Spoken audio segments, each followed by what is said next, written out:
केरवा के पतावा पे न्योता पे ठवानी न्योता करीना स्वीकार जी।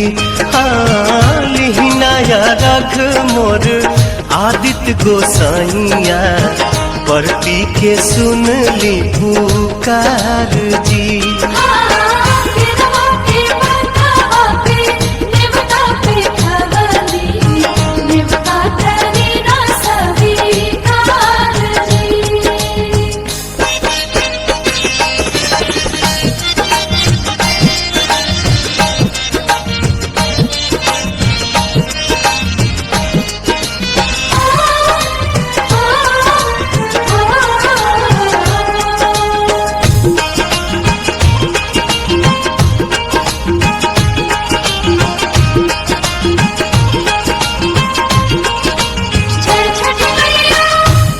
हम अरघ दुनो बेरा आदित्य तोहे सझिया फजीरे।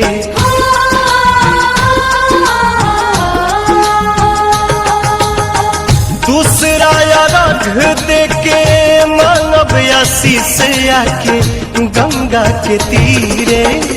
दिन के सहैया रौवे रोग हरैया जी रौवे से जग में जोर जी।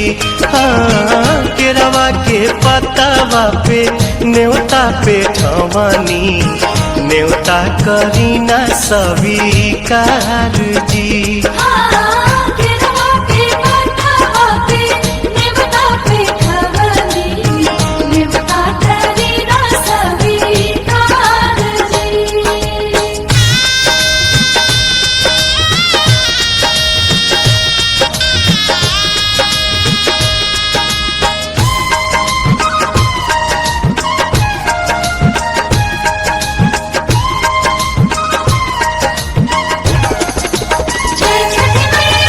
नजरी के कोर से करिले अजोर जग रौवे से जागेला।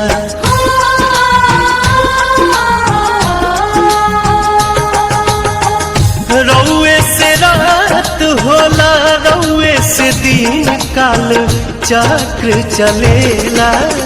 हर साल करब बरत आई छठी घटिया हमनी पकड़ब उपकार जी।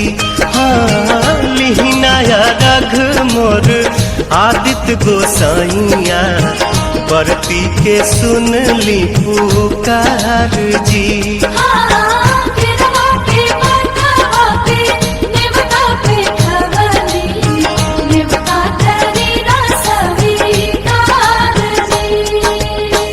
केरवा के पतावा पे न्योता पे ठवानी न्योता करीना स्वीकार जी।